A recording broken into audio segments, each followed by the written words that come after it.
Welcome to Sweet Life Beat Life. We hope this video helps. In this video, I will explain how to remote start Infiniti QX50 full guide. Begin by confirming the vehicle is in park, the hood is closed, and all doors are securely latched before attempting remote start. Check your key fob battery level and ensure you are within range. Always follow safety prompts on the dash and consult the owner manual for any model-specific steps or warnings before proceeding. In this video, I will explain how to remote start Infiniti QX50 full guide. Press the lock button once, then press and hold the remote start button for 3 seconds until the lights flash and the engine runs.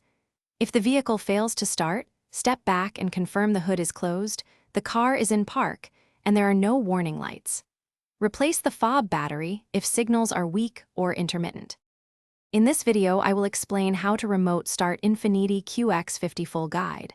Quick recommendation: if you enjoy practical car tips, consider a small detour to personal finance and check out the simple path to wealth for mindset shifts that stick.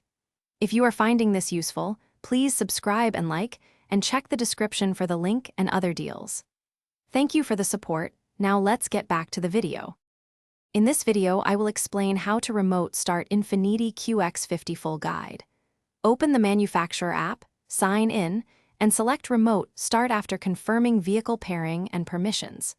Tap the Remote Start command and wait for confirmation that the engine is running and climate control is active. Keep your phone nearby to receive shutdown alerts or status updates, and always verify doors and trunk remain closed while the engine runs remotely for safety. Thanks for watching. Consider subscribing if we helped you.